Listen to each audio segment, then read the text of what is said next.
Hoje nós temos um dia especial. Nós vamos ouvir uma palestrante, Simone Rocha Santos.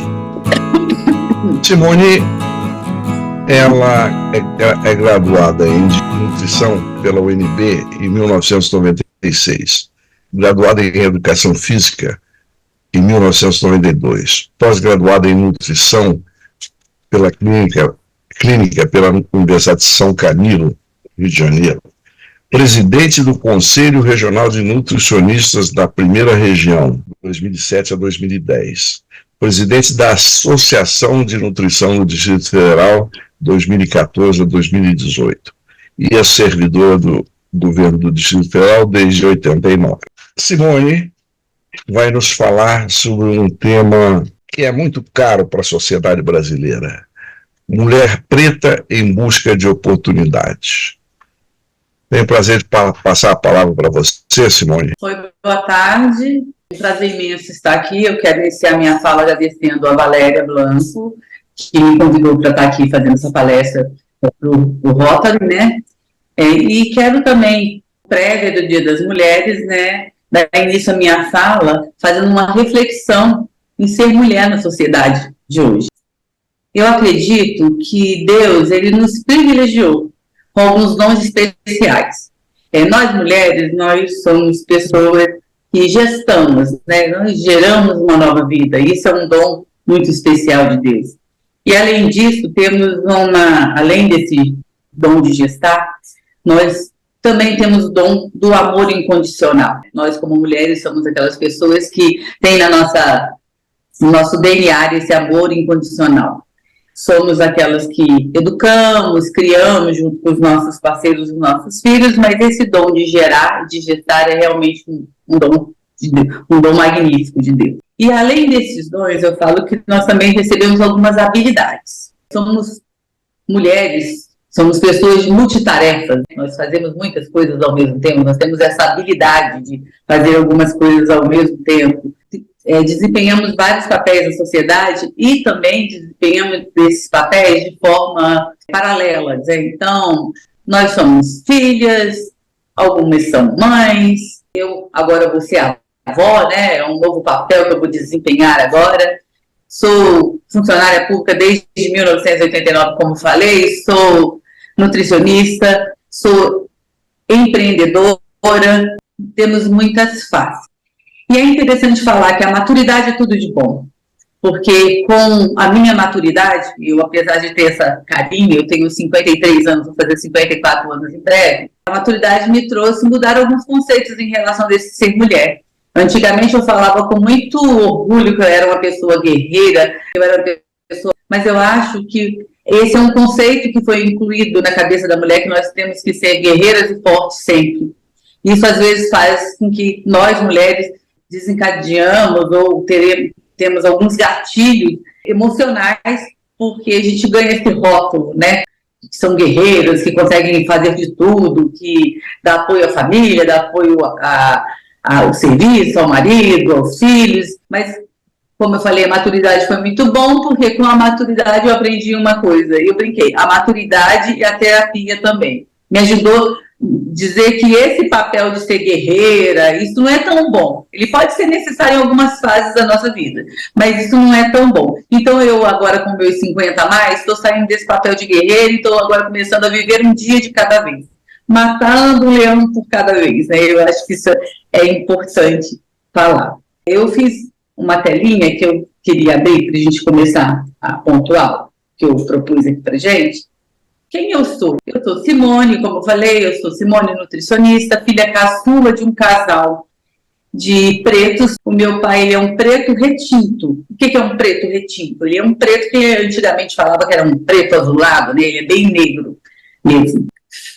Carioca, que no ano de 1975 veio para Brasília com a transferência dos Correios para cá. Ele trabalhava lá no Correio fazendo telex, né? Ele trabalhava nessa área. Ele veio transferido para Brasília.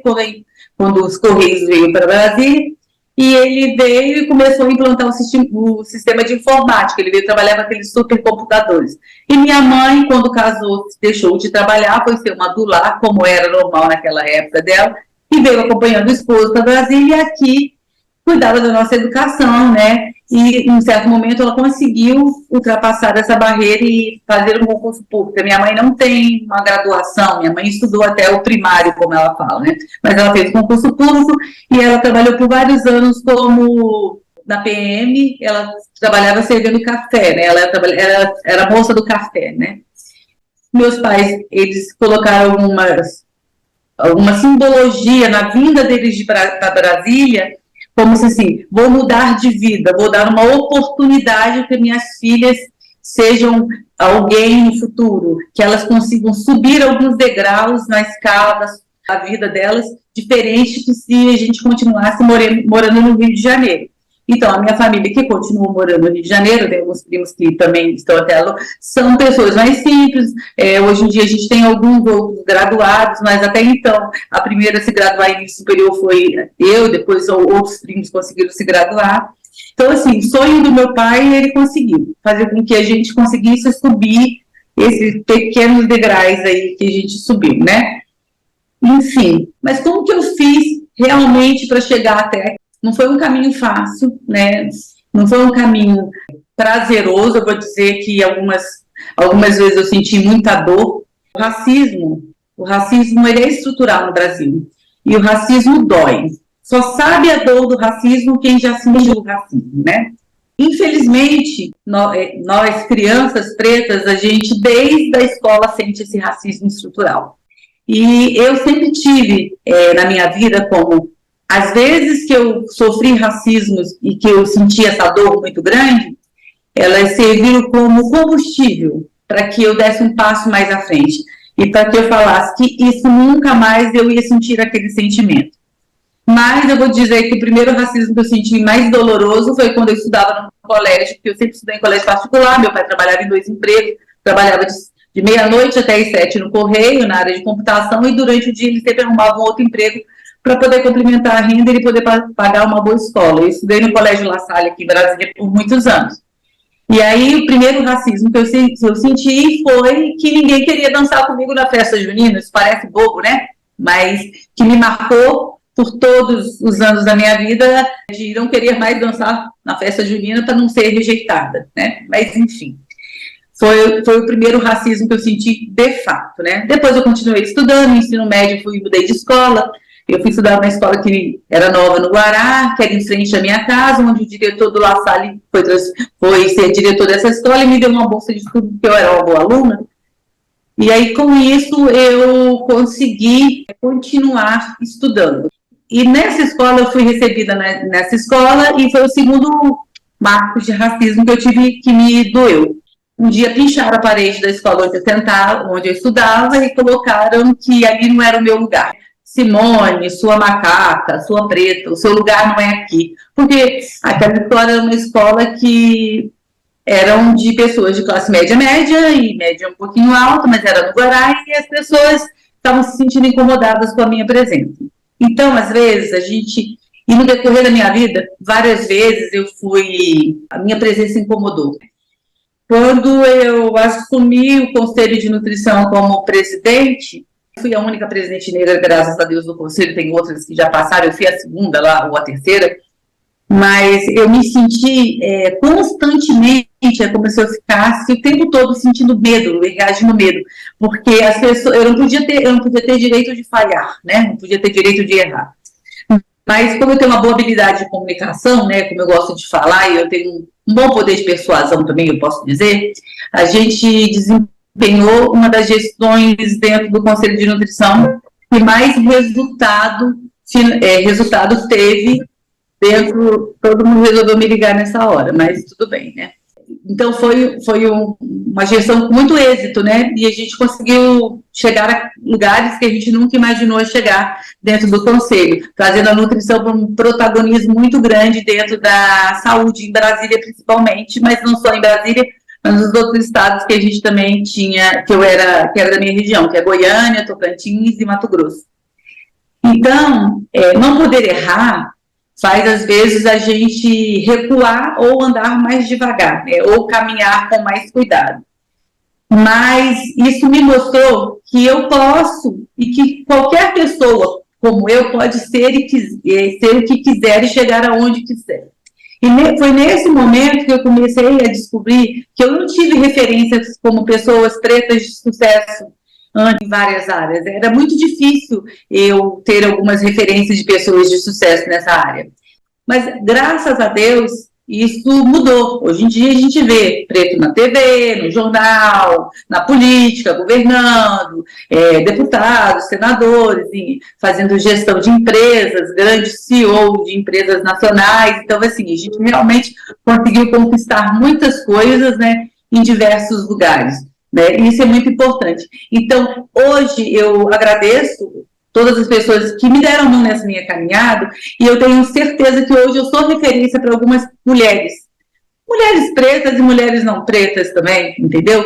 Referência de vida, referência de competência, referência de autonomia, né? Eu até brinco, algumas empresas de nutrição querem criar um produto novo, elas mandam um produto para Brasília para que eu prove, porque é importante elas receberem esse meu aval, se o produto está bom, se não está. Então, ser referência, às vezes, é muito mais importante do que você ter titulação. Não estou falando que ter a titulação não seja importante, né? É importante você ter títulos, eu acho que a gente tem que buscar títulos, sim. Mas muito mais do que ter título, você ter uma autoridade criada pelo seu trabalho, pela sua representação, pelo espaço que você conquistou, isso é muito importante. Então, eu hoje em dia eu falo, olha, eu sou uma autoridade de nutrição na minha cidade e talvez até no Brasil. Mas isso não foi fácil, foi um caminho bem árduo, né? Na presidência da Associação de Nutrição de Brasília, eu, junto com a presidente nacional, a gente realizou o maior evento de Brasília de nutrição. A gente colocou 2.400 pessoas dentro do auditório do Centro de Convenções de Brasília, então isso a gente lotou 100% do Centro de Convenções de Brasília, então isso foi um marco também na minha vida. Eu vou te dizer que esse evento foi um outro evento que eu passei por várias formas de racismo estruturado.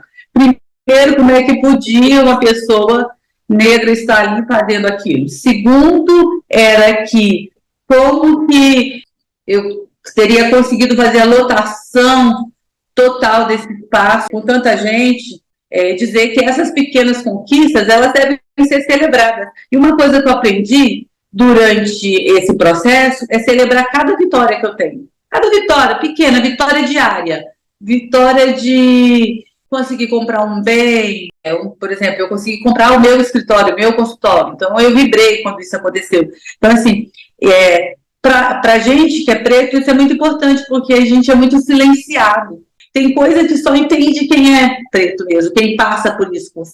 Mas eu sou abençoada de ter uma rede de contato maravilhosa, de eu ter amigos de todos os credos, raças, cores, orientações também sexuais. E eu acho que isso também é uma coisa. Às vezes, as pessoas julgam nós, pessoas pretas, como pessoas que fazem mimimi, que reclamam demais. Enfim, eu só estou falando isso porque eu sou de uma geração que não existia cota, né? Não existia cota. E eu, para poder ser uma estudante universitária de uma universidade pública federal, eu tive que, primeiro, passar um concurso público e ter um emprego, para poder ter renda, para poder me deslocar até a universidade, para poder fazer outras coisas. Segundo, porque se eu não trabalhasse, eu não conseguiria ir até o final do meu curso. Então, isso aí. Então, o concurso público ele é uma coisa muito importante para a população preta. Ele é aquele que te dá oportunidade. E se eu tivesse tido a oportunidade de participar de uma cota racial para a universidade, eu teria entrado antes. Eu fiz 5 vestibulares para entrar na UNB, eu passei no 5º. Eu sou realmente muito persistente, eu não desisto do meu objetivo. E eu só consegui ser persistente porque antes eu passei na faculdade de Educação Física e um professor meu, o professor Otávio, ele é fisiologista, ele falava assim para mim: Simone, você é muito boa no que você faz, você poderia dar um passo à frente, vá fazer a universidade, vai fazer um curso de nutrição, que você é muito boa nessa área e eu acho que você vai ser uma boa profissional. Então eu acho que eu fui abençoada por vários anjos que sopraram coisas no meu ouvido e eu fui seguindo esse passo a passo. Isso em todos os lugares, em todos os papéis que eu passei por isso. No serviço público, eu vou te dizer que quando eu entrei no serviço público, a minha função era ter renda para poder ser alguém na vida, para poder ter o meu nível superior tão esperado, tão sonhado, né? E no serviço público eu tive pouquíssimas oportunidades de pegar cargo de gestão. Talvez fosse porque eu não tivesse realmente interesse nisso, né? De ter cargo de gestão naquele local. Mas, assim, mas ela faz universidade, sai para estudar, como é que ela vai ser nomeada para algum cargo? Ela está grávida, vai ter filho, como é que vai ser nomeada? Ela trabalha fora depois daqui, ela está em outro lugar depois daqui, então como é que ela vai conseguir isso, né? Então, esse tipo de questionamento que é feito não só para mim como mulher preta, mas para todas as mulheres, quando está na época de gestação, quando tem essa dupla jornada de trabalho, que é cuidar da família, das crianças e trabalhar fora, a gente perde muita oportunidade por conta desses questionamentos. Então, eu realmente não tenho como dizer assim, mas mesmo assim, eu nunca desisti de ir em busca de tudo isso que eu vinha buscando como uma orientação na minha vida. E também vale a pena muito salientar que uma coisa é você ter a pele escura, outra coisa é você ter a sua negritude despertada em você, outra coisa é você ter um letramento racial. Eu, muitas vezes, me sentia diminuída, me sentia desvalorizada, mas era porque eu não tinha conhecimento, eu não tinha um letramento racial realmente, como que era isso, ser preto na sociedade, qual é o papel que o preto faz na sociedade. Infelizmente, nós viemos de uma sociedade que começou com uma escravatura, né? Então, o nosso povo foi escravizado, veio da África para cá e foi escravizado. E isso dificulta a gente ter essa serenidade, essa clareza de pensamento em relação a isso. Na real, é que nunca há a gente nunca parte de um ponto de igualdade, né? E a gente está sempre em busca de ter essa equidade realmente entre oportunidades racial. Então, assim, fantástico o que vocês do Rotary estão fazendo em relação a isso, né? De estar abrindo essa porta para a gente mostrar que não é igual para todo mundo, e que também, assim, o racismo estrutural, o racismo não é culpa do preto, é culpa da estrutura que a nossa sociedade foi criada, né? E quando eu falo que o importante não é apenas não ser racista, né? A gente tem que mudar alguns comportamentos. E eu falo isso até para os meus amigos que são brancos, são de outra etnia, eu tenho amigos japoneses, eu tenho amigo que é de outros lugares do mundo também, eu sempre brinco. Sempre o racismo maior é o racismo contra o povo preto. A mulher preta, ela fica em último lugar a nível de sociedade, entendeu? Então, ela tem o problema porque ela é preta, ela tem um problema porque ela também é mulher, então a gente sabe da questão do sexismo nas nossas relações.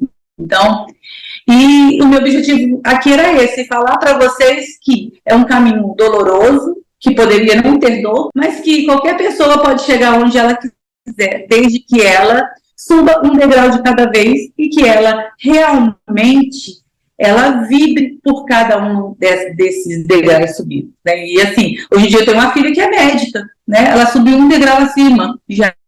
Eu tenho outra filha que vai se formar em Direito. Então, que os filhos dos meus filhos também subam um degrau acima do degrau deles. E é isso que eu queria colaborar para vocês, desejar a todos todas as mulheres aqui que estão ouvindo, um feliz Dia da Mulher, dizer que esse é um dia de luta, né? E é isso, cumpri meus 19 minutos, tá aí. Estou à disposição para qualquer fala. Na realidade, hoje em dia, a gente trabalha com o colorismo, né? O que é esse colorismo? A gente pode ser assim, que a pessoa, que negra é a raça, né? Todo mundo vê. Então, assim, a pessoa pode se colocar como preta e ela não ter a cor da pele dela não parda. Ela tem o pai e a mãe, e aí ela ter o rosto mais claro, os traços mais finos, mas ela não deixa de ser uma pessoa preta, entendeu? A pessoa preta, ela pega e engloba todo esse colorismo que a gente tem. A gente, quando fala que a pessoa é preta, você fala de todos eles, entendeu? Então é fácil de não errar. Então a gente tem que lembrar que dentro a gente tem o pardo, né, que são as pessoas pardas, e temos as pessoas que são negras, como meu pai é um negro retinto, de pele escura. Então, o preto junta todo mundo, entendeu? Quando eu falo de uma forma geral. Eu falo do pardo e do negro. Então, a população brasileira, ela é uma população que tem esse critério de juntar, né, a questão do pardo, né, que são as várias misturas que foram feitas do nosso povo, ora voluntariamente, ora não voluntariamente, né? Então a gente sabe desse critério que tem. Então, para não errar, chama de preto, que é mais fácil, e hoje em dia as pessoas até preferem, sabe? Mas assim, aí a pessoa fala, eu sou parda. Ok, ela é parda, mas ela não deixa de ser preta, porque ela tem algum traço que leve ela a esse caminho da negritude. Ou é filha de pais pretos, ou avós, então ela se considera parda. E hoje em dia, a população preta tem muito orgulho de dizer o que ela é. Ela diz com muita clareza. Na minha época não tinha isso, né, quando eu era menor, né? A gente era mulata, era moreninha, era cor do pecado. Hoje em dia, não. Você chega para minha filha, ela vai dizer que ela é preta, entendeu? Isso tá ali. E aí, isso é uma conquista do letramento racial. É que atualmente, Valéria, as pessoas com esse letramento racial, algumas pessoas não conseguem, não aceitam mais ser chamada de neguinha, acham que é pejorativo. E isso acontece, como você falou, se você tem um certo grau de intimidade, não tem problema, é uma relação de amigos e tudo mais. Vários dos meus amigos me chamam de pretinha, querida, né, e tudo mais. E a proximidade que faz você ter esse comportamento sem ter nenhum problema. Então é bom, nesses casos é bom assim, você ver, né, se realmente você tem aquela proximidade que pode fazer esse tipo de falar desse jeito. Então, quando eu falo de ser preto, eu falo do total. Quando eu falo preto, eu estou me referindo ao quem é negro e quem é pardo também, tá? Então, assim, é uma palavra que, ao meu ver, acolhe melhor a negritude do que quando você fala só negro. Por exemplo, meu pai é uma pessoa negra de pele retinta. Ele tem a pele bem escura, bem preta mesmo. Então, e tem pessoas que têm, a gente hoje em dia fala em colorismo, né? As pessoas que têm características raciais, ou a pele, ou o nariz, ou o cabelo, ou a história da família mesmo, né? Então, assim, há escolas e escolas, né? Então, eu sempre estudei em escola particular, eu estudei em escola pública até o 3º ano, depois do 4º ano até o 8º eu estudei em colégio particular e no 2º grau no outro. Então, assim, hoje há algumas escolas particulares que elas trabalham o bullying e junto com o trabalho contra o bullying também trabalham o racismo. E isso é muito importante. Atualmente, eu trabalho na Defensoria Pública, eu trabalho na ouvidoria e lá nós fizemos um dicionário racial, né? Antirracista. Até vou mostrar ele para vocês. Eles têm a versão digital deles, eletrônica? Eu tenho a versão digital deles. Várias escolas públicas entraram em contato com a gente, solicitando que a gente leve esse dicionário para ser discutido com os alunos, principalmente de ensino médio. E algumas escolas particulares também nos procuraram pedindo que a gente fosse lá dar algumas orientações. Então, esse trabalho foi feito com a equipe das nossas estagiárias de lá e sob a minha supervisão. Mas, assim, eu acho que hoje em dia ter criança preta numa escola ainda é difícil, mas é menos difícil do que na minha época, eu acho, com certeza, em relação a isso. E a outra pergunta que foi feita foi sobre políticas públicas.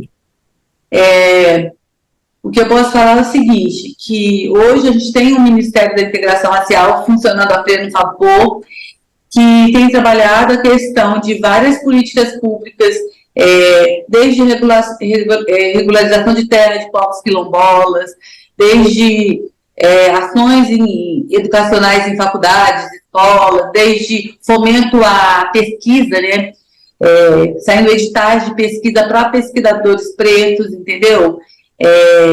Para cientistas. Então, assim, há uma luz no fundo do túnel. Eu vou dizer que eu fiquei bastante feliz com o caminhar dessas pessoas. Eu tenho vários amigos que são funcionários, que trabalham lá na gestão dentro do MIR e que me sinalizam que é um trabalho árduo, né? Mas tem tem muita boa vontade, mas ainda há muito pouco fomento financeiro dentro do governo para essa área, mas que já estão conseguindo algumas ações, e eu acho super importante isso, entendeu? Nós temos hoje a nossa palestrante Simone, que proferiu uma uma palestra muito interessante, muito atual, muito importante. Ela é atual sempre. Para vocês, Simone, nossos agradecimentos. Ele certificado, nós vamos enviar para você eletronicamente. Mulher Preta em Busca de Oportunidades. Muito obrigado pela sua exposição. São exatamente 1h31. Agora, sim, 7 de março de 2024, a gente fecha a 27ª reunião, saudando o Pavilhão Nacional, batendo sim.